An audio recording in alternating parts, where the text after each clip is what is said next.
I'm Katie Parla of Parla Food, and I'm the author of mobile apps called Katie Parla's Rome and Katie Parla's Istanbul.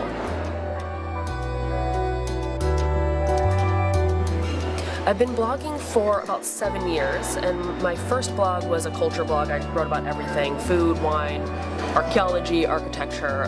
There were 11 readers maximum. And I decided to focus on food, which was always my passion.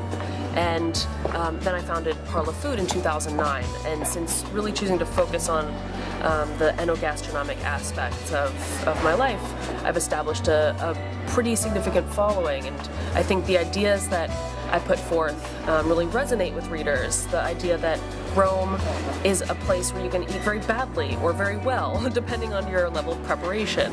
And documenting the food artisans who are doing amazing things is a critical aspect of blogging. So I think that's been really the most important aspect of this, the past 4 years of blogging out of the total 7.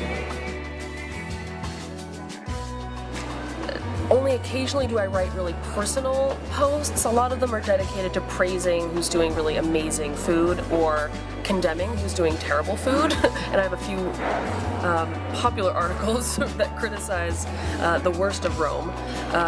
Thankfully, people also read the good things. So, I mean, perhaps my point of view is a bit different than the generic romantic notion that Rome is a perfect place, but I think mine. My personal experience is a bit more real than that myth.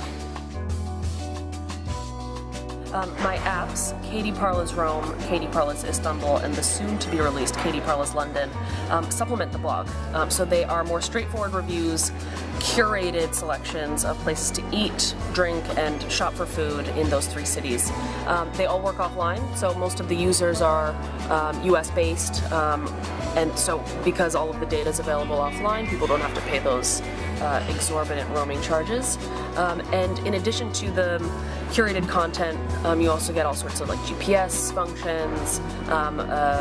You can favorite your own venues and create your own list, become your own sort of food critic, and you can share the venues with your friends via social networks. I keep a very consistently updated and running list of places to avoid eating in Rome. Daggi Getto is at the absolute top of the list. The food there is inedible and overpriced. Sora Margherita, which is in the same neighborhood, is also on my shit list. Both places, perhaps decades ago, were interesting and delicious, and now they're just tourist traps. Unfortunately, you still find them recommended by guidebooks and even some of my colleagues, but they're definitely awful, both of them. I give private tours of Rome for small groups up to 6 people, but let's say mainly the customers are couples or friends traveling together. And they focus on food and wine or craft beer. So I'll do private food tours or private wine and craft beer tastings. So we go into a neighborhood or into a wine bar or pub, and I focus on the cultural element of these things. We don't just eat pizza and savor its flavor. We talk about its role in Roman street food culture, what it represents, and how it's evolving. Yeah, my blog is rather opinionated. I get a lot of hate mail.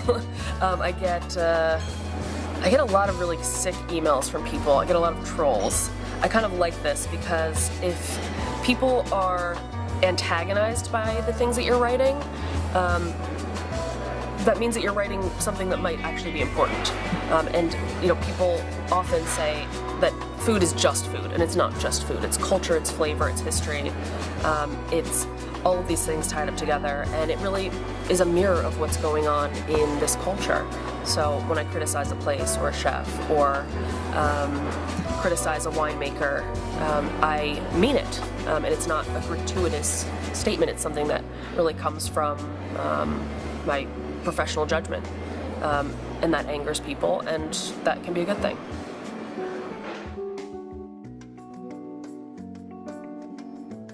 I travel in order to discover people that are making great beverages, great food, baking beautiful things. I think in general, if you're amazing at one particular skill, for example, cultivating heirloom wheats, you might not be the greatest communicator on the planet. So I think that's where blogging can come in to really promote an artisanal product. I wouldn't call it public relations. What I would call it is providing a larger audience, a platform for these people's products. So I'm going to be focusing more on that, focusing more on interviews, and doing a weekly sort of Proust questionnaire-inspired Q&A. So I'm really excited about that, to share the insights of the people whose food and drinks I love.